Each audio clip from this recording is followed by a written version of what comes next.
우리가 지난 그 시간에 41절에 설교 다 하고 나서 너희는 놀라고 멸망하라 그랬잖아요. 그러니까 이 41절 한 절을 얘기하려고 17절서부터 40절까지 설교를 했습니다. 바울이 간증을 통해서 썩음을 당치 않으시는 부활의 주님을 힘입어서 우리가 죄사함과 의로움을 얻게 된다는 내용이었어요. 근데 이 말씀이 안 들리면 조상들이 바벨론에게 멸망을 당한 것처럼 우리도 똑같이 멸망할 것이라고 애통함으로 하박국 1장 5절의 말씀으로 경고를 했습니다. 그럼 이 말을 듣고 어떻게 반응하는 것이 성령의 반응일까요? 첫째로 이렇게 말씀을 듣고자 호의적으로 반응해야 합니다. 42절에요. 그들이 나갈새 사람들이 청하되 다음 안식일에도 이 말씀을 하라 하더라. 이제 청중들은 구약 성경의 일부 내용을 전승과 혼합하여서 인본적으로 해석하는 그 유대교 랍비들의 이 형식주의적인 강론을 듣다가 이 구속사적인 성경의 핵심 내용을 일목요연하게 선포하는 바울의 설교에 큰 감동을 받았습니다. 하나님이 택한 사람은 말씀에 반응하게 되어 있어요. 그래서 자꾸 말씀을 듣고 싶고 모이고 싶고 그 다음에 이 말씀을 듣는 구조 속에 있고 싶은 거예요. 그래서 이 미완료 과거형으로 바깥으로 나가고 있는 바울과 바나바를 막 따라가면서 말씀 전해주기를 거듭 부탁하는 상황이 벌어졌어요. 예. 사람들은 로마의 속주에 살면서 근본적으로 이 상한 마음의 사람들이 많았을 것이에요. 사도행전 2장에 성령 강림 오순절을 지나 천하 각국에서 온 사람들이 흩어지면서 고향으로 돌아가서 유대교에 입교한 사람들이 늘어났죠. 근데 예루살렘에서는 성령 충만한 스데반이 설교할 때 유대인들이 이를 갈면서 달려들어 돌로 쳐서 죽였는데 그 후에 그 박해 시대를 거치면서 곳곳에 예루살렘의 유대인들보다는 들을 귀가 이제 많이 준비된 사람들이 이제 생겨난 것 같아요. 그래서 43절에 회당의 모임이 끝난 후에 유대인과 유대교에 입교한 경건한 사람들이 많이 바울과 바나바를 따르니 두 사도가 더불어 말하고 항상 하나님의 은혜 가운데 있으라 고난이라. 그러니까 유대인으로 기독교에 호감 가진 사람들과 이제 개종을 하거나 개종하려고 온 그야말로 이 세 가족들이 이제 타지에서 온 두 사도가 무슨 말을 하나 이제 지켜보았겠죠. 그런데 부정과거 동사로 딱 한 번 설교 듣고 따랐다고 하는 거예요. 지금 이 원어로 다 보면은 한 번만 들어보면 알 수 있을 때가 많아요. 그러면서 두 사도가 더불어 말하고는 그들과 여러 가지로 묻고 답하면서 사도들은 결론으로 직역해서 하나님의 은혜에 머물러 있으라 이렇게 거듭 권했어요. 예, 이게 다 거듭 권했다는 뜻이 있습니다. 이 신약이 7번 나오는 머물다는 사도행전 11장에 바나바가 안디옥 교회에 신방 가가지고 그 성도들을 굳건한 마음으로 주와 함께 머물러 있으라 그랬어요. 그 다음에 사도행전 18장에는 바울이 1년 6개월 사역한 고린도에서 마지막에 핍박을 받는 가운데 더 여러 날 머물다가 했어요.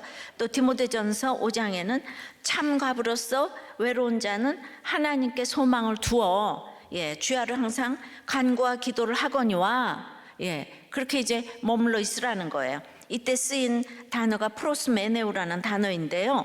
이 전체에 쓰인 용례를 보면은 쉽지 않은 상황에 의지를 가지고 버티고 자기 자리를 지금 이제 고수하라는 이것이 은혜 가운데 머물러 있으라 이런 뜻인데요. 우리들 교회는 정말 그 새로운 가족이 매우 오십니다.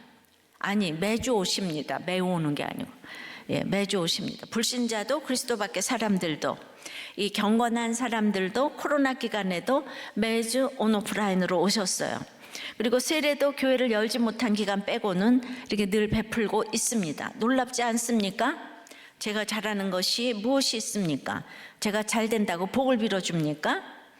이 땅은 불의한 세상인데 이 세상에서 잘 되면 어찌 죄를 보고 의로운 하나님 나라를 사모하겠어요. 복음의 결론은 죄 사함으로 의롭게 되는 것이라고 했지요. 그러니 이 세상에서 잘 되기보다 도리어 이렇게 무너져야 영이 세워지는데 이때 복음 안에서 살아야 되니까 우리의 결단과 적용이 필요하다는 것입니다. 이때 힘들지만 잘 버티고 인내하라는 것이 은혜 가운데 이제 머무는 것이에요. 그러니까 사도들이 거듭 권했다는 것이 이게 이제 한동안 이어진 양육을 의미할 수도 있는데요. 저도 생각해 보면 이렇게 권하면서 온 것 같아요. 서로가 하나님의 은혜 가운데 있어야 서로의 관계도 유지됩니다. 그런데 이 불의한 이 세상에서 은혜라는 것이 감상적인 것이 아니고요. 때마다 십자가를 길러 놓는 게 은혜예요. 썩어질 이 세상에서 썩지 않음을 당하는 부활의 예수님을 미리 보는 것은 내 제사함 받고서 예수를 안 뒤 나의 모든 것 다 변했네, 이거예요. 제자들이 예수님 곁에서 양육 받았지만은 또 마지막에 예수님을 부인하고 막 떠나기도 했잖아요. 성령이 임하여야 돼요. 사도행전에 들어와서. 그러니까 사도행전에서는 한 번도 뒤돌아보지 않고 십자가 튼튼히 붙잡고 갔어요. 예. 그러니까 우리에게 이 감정적인 성령 말고, 막 찬양받고 그것도 있지만은 진리의 성령이 임하니까 우리 교회 성도들이 이렇게 유명하지 않아도 다들 삶의 어떤 사건에서도 성숙하게 반응을 이제 하시는 것 같아요. 그래서 그 44절에 그 다음 안식일에는 온 시민이 거의 다 하나님의 말씀을 듣고자 하여 지금 이제 모였어요. 그러니까 다음 안식일까지 일주일의 시간이 있었던 것으로 보아 아마 오가며 이렇게 그 말씀을 나눴을 것 같은데요. 그러니까 그 한 주 동안 그 양육받으며 은혜 받고 얼마나 놀라서 소문을 잘 냈는지 일주일 후에 온성이 다 왔대잖아요. 이 온 시민은 단수형으로 쓰여서 그 뭐 주변의 성읍이 아니라 비시디아 안디옥 한 도시 안에 있는 모든 사람들이 이제 거의 다 왔다 이랬어요. 생각해봤어요. 사실 그 유대인 회당이 크면 얼마나 컸겠어요. 근데 누가 또 바울 사도가 그렇게 전해줬으니까 이거 썼을 거 아니에요? 근데 누가 또 바울 사도도 온 시민이 거의 다 왔다는 이런 표현을 쓸 때도 있다는 것을 보고 굉장히 웃음이 나오더라고요. 그러니까 이런 분이 이러잖아요. 아주 그냥 그 교회가 뒤집어졌다니까 뭐 이렇게 이제 그렇게 하잖아요. 그죠? 전부 다 대박이 나고 그냥 뭐 근데 바울 사도도 이런 얘기를 썼네 하고 웃음이 나더라고요. 그러나 그리스 로마 문화에서는 실력 있는 연사나 철학자의 강연을 광장이나 극장에서 이제 모여 듣는다는 것은 이제 공연과 더불어 매우 인기가 있었기 때문에 이게 불가능한 일은 이제 아니라고 또 보기도 해요. 그러니까 일주일 동안 그 성에서 가장 주요 뉴스가 될 정도로 관심을 끌었다는 것을 이제 보여주는데요. 이제 회당에 자리가 모자라니까 근처 광장에서 모였을 수 있는 거예요. 이렇게 일주일이란 시간에 온 도시가 올 수도 있네요. 사모하면 저절로 와보라가 되는 것 같아요. 이런 폭발적인 부흥은 평양 장대연 교회의 부흥 때도 있었는데 바울이 설교의 결론으로 예수님을 힘입어 죄 사함 받고 의로워진다고 했기 때문에 이 죄의 고백은 진정한 본질의 부흥을 가져오는 것이 맞습니다. 그래서 부활을 경험하면 이 세상에 윤리와 도덕적인 이 좋은 얘기보다는요, 영적인 그 나라의 언어, 하나님 나라의 언어가 아주 고파집니다. 이 세상 이 경전하고는 비교가 안 되는 사모함. 우리가 하늘에서 보면 저 자동차 하나 받아도 장난감 같잖아요. 그런 어마어마한 세계의 그 언어를 알고 싶지 않겠어요? 그래서 하나님의 말씀을 막 듣고자 하는 거예요. 살리시고 일으키심을 받았으면 이제 그 나라의 시민의 언어를 쓰고 싶은 거죠. 입성했으니까. 그러니까 가나다라부터 막 배우고 싶은 거죠. 그래서 42절부터 49절까지 하나님의 말씀, 주의 말씀이 5번이나 이제 나오는 거예요. 그러니까 이 말씀을 듣고자 기다린 고넬료나 바보섬에서 서기오 바울도 이 같은 단어의 태도로 듣고자 했다고. 그랬어요. 이렇게 진정한 말씀을 사모하는 사람들이 모이는 곳이 진정한 공동체가 되는 것이죠. 이런 사람들이 회당에 터져나가게 지금 모였다는 거예요. 그러니까 로마의 속주에 살면서 겉은 화려해도 상한 마음을 가졌기 때문에 여기에다 씨만 뿌리면 복음이 되는 거예요. 이런 밭이 옥토인 거죠. 적용해 보세요. 여러분은 말씀이 얼마나 사모가 되십니까? 그래서 얼마나 듣고 싶습니까? 그런데 감정적인 은혜를 사모합니까? 십자가를 길러 놓는 은혜를 사모합니까? 말씀에 의거해서 적용하는 게 십자가를 길러 놓는 거겠죠? 성령의 반응은 두 번째는 시기와 비방에도 담대히 전하는 것입니다. 45절이에요. 유대인들이 그 무리를 보고 시기가 가득하여 바울이 말한 것을 반박하고 비방하거늘, 그러니까 바울이 말한 것은 현재 수동태 분사로서 지난 안식일에 설교한 것이 아니고 이번 안식일에 설교하고 있는 지금 바울의 현재 상태를 가르치는 거예요. 그러니까 구속사의 말씀은요, 이 설교하기는 너무 어렵지만은 전하고 나면 늘 똑같은 결론이에요. 그러니까 결혼의 목적이 행복이 아니고 거룩이다. 근데 이걸 모든 성경 본문에서 찾아내는 게 너무 어려워요. 그런데 제가 결혼 생활이 너무 힘들었기 때문에 결국은 찾아내는 거예요. 이것이 다른 사람들을 살려내는 말씀이 되더라고요. 결국 이러느라고 내가 이렇게 힘들게 설교 준비해서 오늘도 아침까지 했죠. 근데 이 세상은 왜냐하면 악하고 음란하다고 했잖아요. 이 세상의 특징은 불의해요. 그러니까 이 세상에서 거룩하게 산다는 것은 인간의 힘으로는 불가능하지요. 그러니까 이 불의한 세상에서 의롭게 사는 것이 이제 성도의 목표잖아요. 그런데 이 불의한 세상에서 무너지지 않고 계속 잘 간다면 그거 자체가 불의한 거예요. 깨어지고 무너지는 만큼만 영의 세계가 세워지지요. 이것이 바로 구속사이고 결국은 날마다 똑같은 메시지인데요. 이 똑같은 설교를 한 스데반은 다들 돌로 쳐 죽였어요. 근데 이 똑같은 바울의 메시지에는 인파가 몰렸어요. 저 이거 굉장히 묵상했어요. 몰렸습니다. 그러니까 이 모임을 별 생각 없이 주관했던 아주 그 다음에 그 바울에 대해서 우호적이었던 그들이 감당할 수 없을 만큼 인파가 몰리니까 자기들도 직면하지 못했던 감정에 직면했어요. 시기가 팍 올라온 거예요. 시기는 자기하고 동등하거나 비견된다고 여겨지는 사람에 대해서 일어나는 거잖아요. 그러니까 이 유대인들 중에서 바울과 바나바 같이 말씀을 전하는 이런 랍비들, 이런 사람들이 지금 시기가 일어난 거죠. 상관없는 사람은 시기하지 않아요. 음악가가 축구 선수에게 시기하지 않아요. 예쁜 여자 보고 남자들이 시기하지 않아요. 같은 학생, 같은 교사, 같은 회사원끼리, 그리고 목사끼리 시기하지요. 목사도 부목사는 담임 목사를 시기하지 않아요. 무서워하지. 그냥 부목사끼리 시기하지요. 이렇게 수많은 사람들이 같은 부류에서 시기를 하지요. 그래서 그 유대인 지도자들이 시기가 이제 딱 올라왔어요. 그러니까 편안하게 경건을 부르짖으며 설교하며 누리며 왔는데 그냥 이 생각 못한 이 감정에 다 직면했어요. 우리도 그 자리에 가보아야 알아요.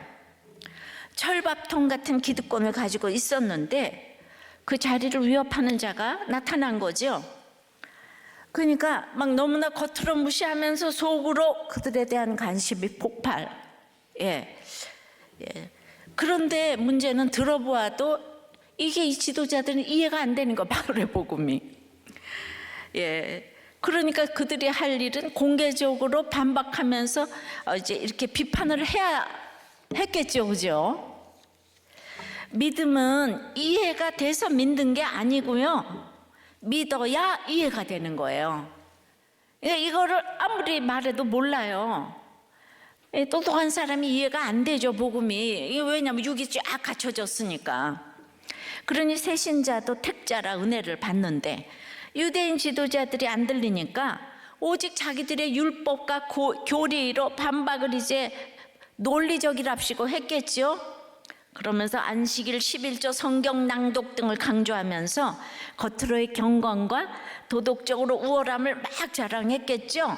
그러면서 너는 믿는 사람들 잡아 죽이던 사울 아니냐, 네 주제를 알아라, 이렇게 비방을 하게 되는 거죠. 그러니까 예배 중독자 사울이 얼마나 다윗을 시기했는지 알아요? 또 예배 중독자 가인, 제사를 드리던 가인이 아벨에 대한 시기로 살해를 했잖아요. 예. 그러니까 이 세상에 뭐 귀족이고 왕이고 겉은 교양이 있어도 이 시기를 누구도 넘어설 수가 없어요. 쇼펜하우어가 뭐 귀족이 문벌과 뭐 지체의 귀족도 있지만은 재산이 많은 귀족도 있는데, 예, 그 사촌이 논을 사도 배가 아프지 않은 정신적인 귀족이 있대요. 잘 생각해 보세요. 예.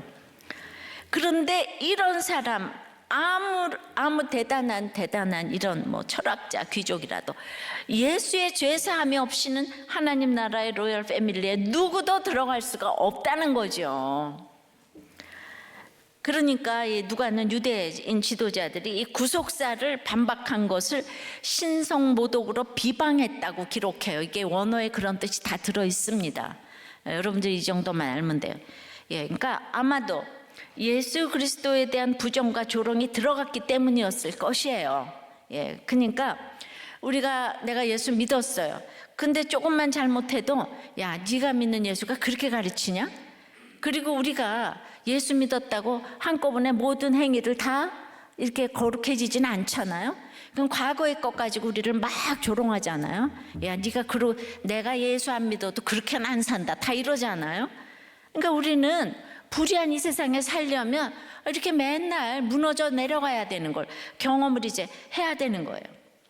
그러니까 이 사람들이 이런 도발로 시기, 반박, 비방이 막 계속 들어오니까 주의 말씀을 듣는 자리가 갑자기 말싸움 자리가 된 거예요. 그러니까 영적인 얘기를 하는데 육적 얘기로 비판을 해대니까 그 당시 철학자들이나 연사들이 서로 이제 그 논쟁하는 것도 굉장히 인기 있는 공연 중 하나였는데, 유대인들의 시기심으로 인해서 이방인을 초청한 이런 회당 예배에서 이런 쇼를 만들어 버린 거예요. 그리고 이 세상에서 제일 재밌는 게 싸움 구경이잖아요. 그러니까 보는 사람들은 참 재미가 있어요. 예, 인간이 악해서 그래요. 그러니까 이제 반박을 논리적으로 이제 하는 것 같다 안 되니까 이제 신체적인 거를 조롱하고 인격적인 험담을 하고 가족사, 이제 개인적인 일을 들춰내는 게 이 세상 정치가 가는 길이잖아요. 예, 그러니까 바울은 약점이 많잖아요. 살기가 등등하고 사람들을 잔멸했고 뭐 죽이는데 서슴지 않았고, 그러니까 뭐 계속 인신공격을 했겠죠. 적용해 보세요. 내가 시기하고 있는 사람은 누구고 나에게 시기 당하는 사람은 누구인가. 그러니까 이어서 46절에 바울과 바나바가 담대히 말하여 이르되 하나님의 말씀을 마땅히 먼저 너희에게 전할 것이로되 너희가 버리고 영생 얻음에 합당치 않은 자로 자처하기로 우리가 이방인에게로 향하노라. 이제 훈련을 많이 거쳤기 때문에 겸손한 담대함이 나옵니다. 그러니까 예수님께서도 승천하시면서 예루살렘과 온 유대와 사마리아와 땅 끝까지 이제 전하라. 이제 그래서 복음이 먼저 유대인에게 전해져야 된다는 사실 말씀하셨잖아요. 그래서 먼저 믿은 너에게 전해야 되겠지만 너희가 밀어내고 거부하니까 내가 할 수 없이 이방인에게로 향한다. 이 얘기를 말씀에 의거해서 선포를 했어요. 그러니까 그리스도 밖에 있는 사람이 이렇게 많아요. 교회를 다녀도. 이제 먼저 교회에 다녔다는 사람이 사람을 살리는 게 아니라 교회 다니는 것 자체로 자기를 치장하고 있는데 자기 치장에 타격이 오니까 직분을 자기 다 이익의 재료로 쓰니까 영생과 상관없는 이생의 삶을 살면서 영생을 논하는 거예요. 직분자들이 이생의 삶을 살면서 영생과 상관이 없잖아요. 근데 이 사람들이 다 영생의 삶을 논하니까 직역하면 너희는 너희 스스로를 영생에 합당치 않은 자로 결정하고 있다.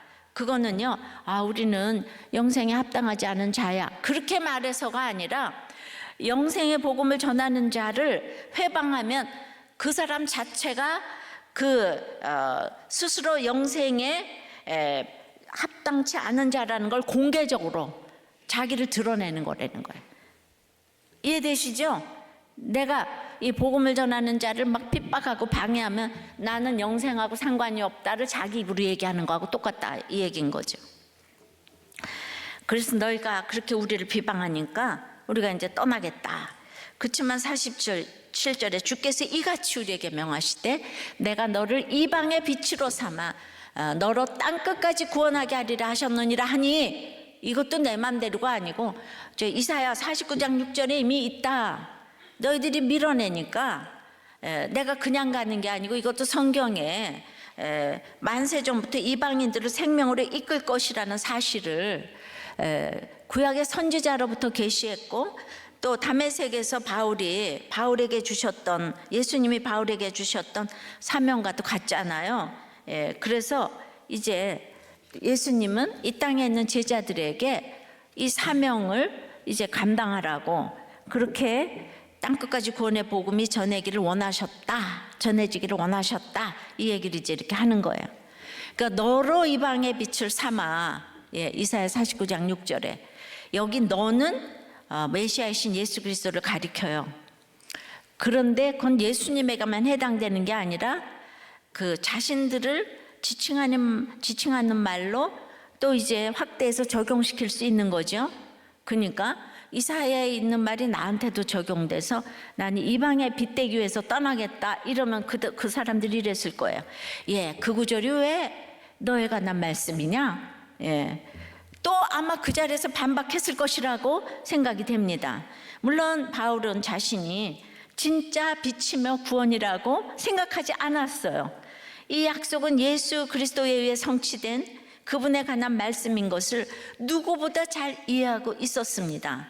그런데 우리의 적용과 결단을 생각할 때 성경은 나로 적용해야 되잖아요. 그걸 못 알아들어요, 유대인 지도자들이. 그러니까 사도행전 9장 15절에 주께서 가라사대 가라, 이 사람은 내 이름을 이방 임금들과 이스라엘 자손들에게 전하기 위하여 택한 나의 그릇이라, 바울에게 그렇게 말씀하셨잖아요. 근데 바울이 이제 사도 바울이 깨달았겠죠. 그렇게 시기하고 반박하며 비방하는 유대인들과는 다르게 이방인들은 그 같은 자리에서 너무 잘 듣는 이상한 일이 동시에 지금 일어난 거예요. 여기는 시기반박, 여기는 너무 잘 들어. 이래서 유대인들에게 먼저 가라고 하셨구나. 유대인들은 이런 특권이 있는데 왜 이렇게 못 깨달을까? 근데 이방인들은 이렇게 말씀을 사모하고 반응하고 모이고, 그러니까 복음은 장차 받을 환난이 맞구나, 이런 걸 깨달아가는 거예요. 복음을 전할 때 나를 다 받아들였다고, 복음을 받아들였다고 할렐루야가 아니라 말씀이 어떻게 이루어져 가는가 깨달았을 거예요. 그러나 이방인에 간다고 바울이 기뻐합니까? 바울도 유대인이잖아요. 그러니까 로마서 9장 3절에 나의 형제 곧 고륙의 친척을 위하여 내 자신이 저주를 받아 그리스도에게서 끊어질지라도 구원을 원하는 바라. 로마서는 3차 전도 여행 이후에, 그러니까 바울 사도가 전도를 시작한 지 20여 년 후에 쓴 거예요. 바울은 전도 여행을 다니면서 항상 형제 고륙인 유대인의 회당부터 먼저 찾아갔어요.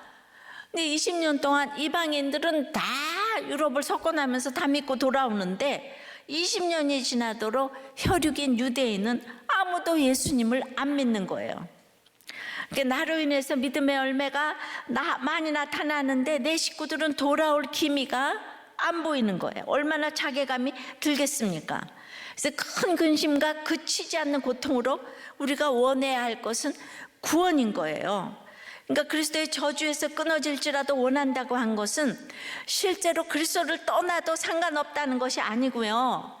한때 예수님을 대적하고 스데반을 죽인 자신도 구원해 주셨는데 내 식구들도 모두 구원하시리라는 아주 강한 반어법의 기도인 거죠. 이 복음을 거절하는 유대인들 때문에 하나님을 알지 못하는 이방인들을 중심으로 구속사가 펼쳐지죠. 유대인들이 그리스도를 배척하고 있는 동안 서구 유럽의 국가들이 기독교 국가가 됐습니다. 또 이 서구 유럽의 기독교 국가들이 변질되면서 미국이 기독교 국가가 되어 또 축복을 받았어요.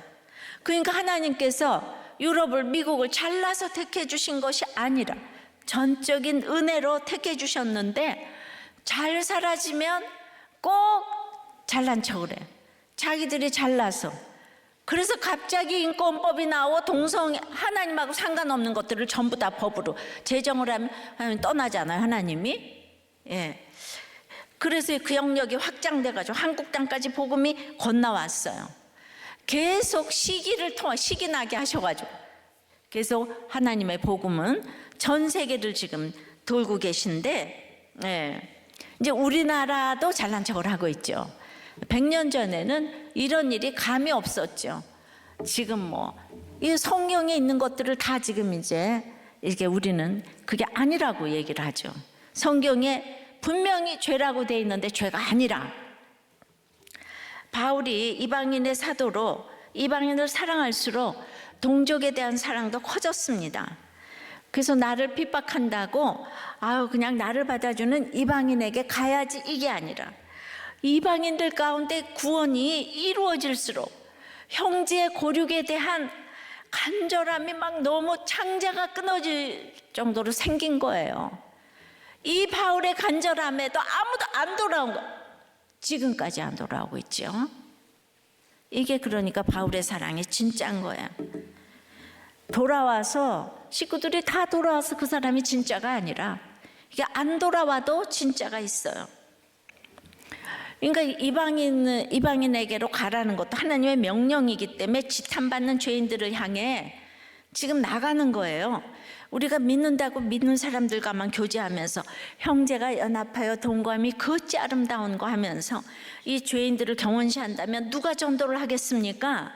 외도하고 바람피고 부도나고 이러면 다 교회를 떠나야 합니까? 근데 그게 떠나는 게 지금 한국교회의 현실인 거예요. 그래서 외부에서 죄 짓고 그런 분들, 유명한 분들 우리도 꽤 많이 왔어요. 그 전도할 생각은 안 하고 다 손가락질 하느라고 바빠요. 아니, 인간이 다 죄인인데 고백한 죄인이 있고 고백하지 않은 죄인이 있을 뿐인 것이죠. 예. 그러니까 이 외부 사람들 향해서 하나도 전도를 안 하니까 이제 할 수 없이 내 식구가 너무 복음을 안 받아들이는 수고를 해가지고 우리가 날 무너지게 하셔가지고 그때 내 죄를 보게 해가지고 그때부터 다른 사람의 아픔에 동참을 하니까 이게 이방인에게로 나가게 되는 자연스러운 길이죠.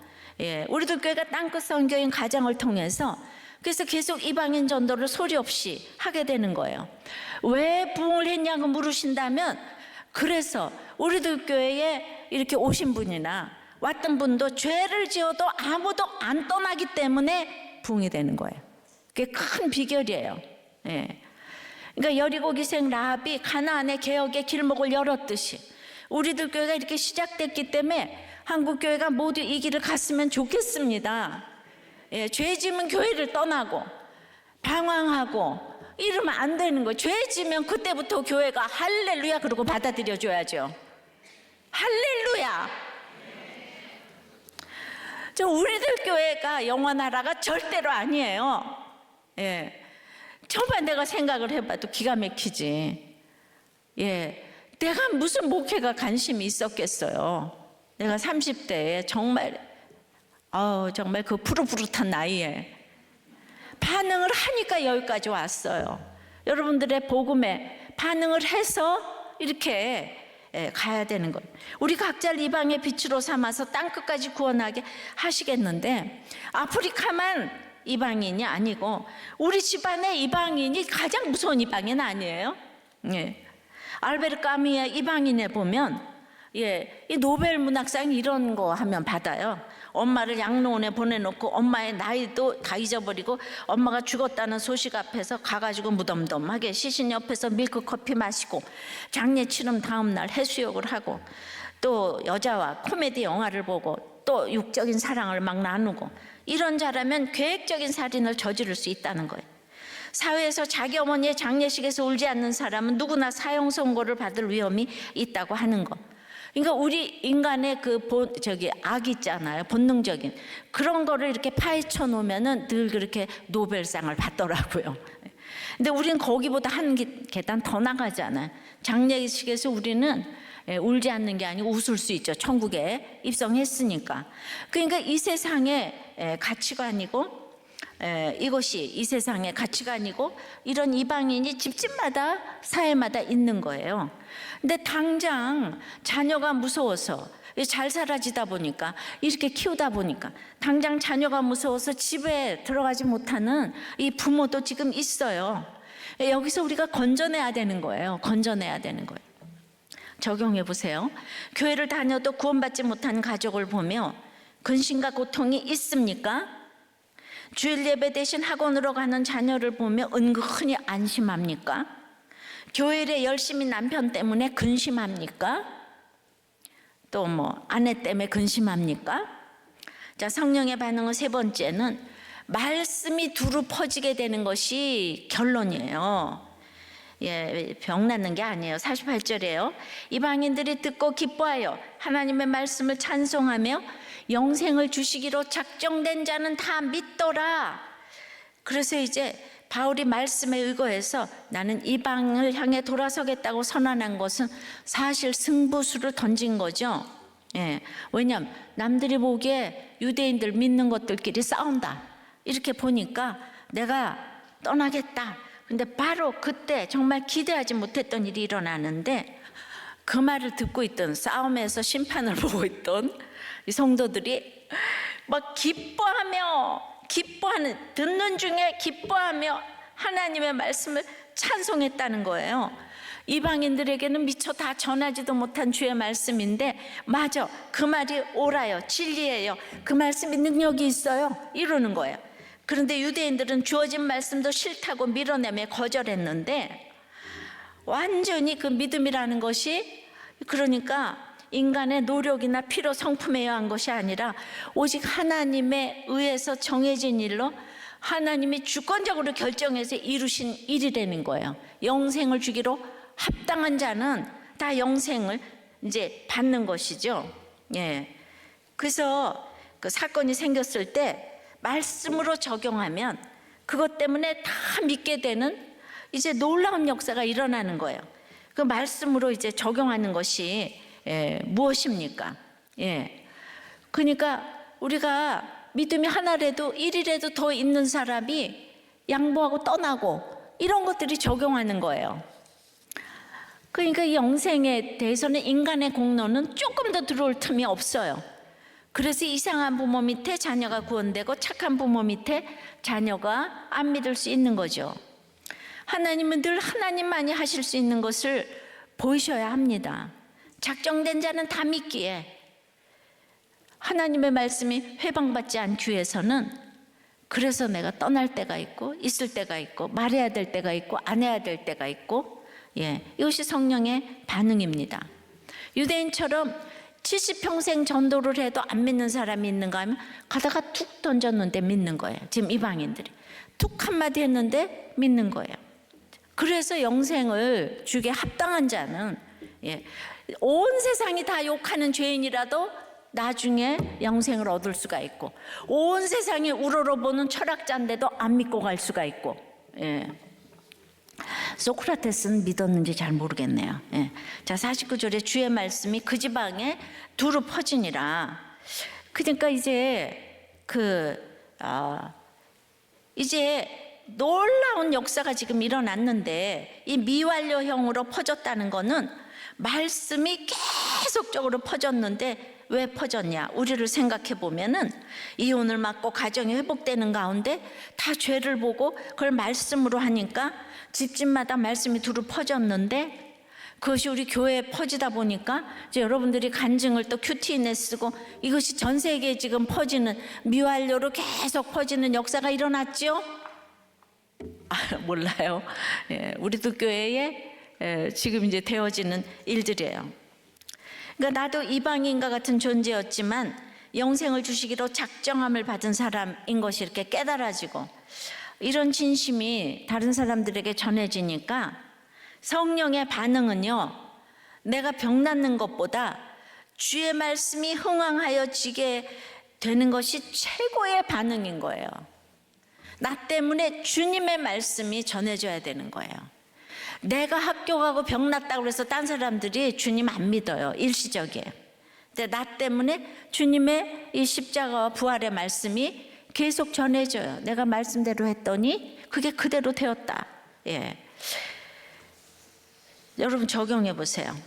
여러분은 병 낫는 것과 말씀이 흥왕해지는 것 중에 어디에 격하게 반응하십니까? 격하게가 중요해요. 격하게. 자, 병 낫는 것에 반응합니까? 말씀에 격하게 반응합니까?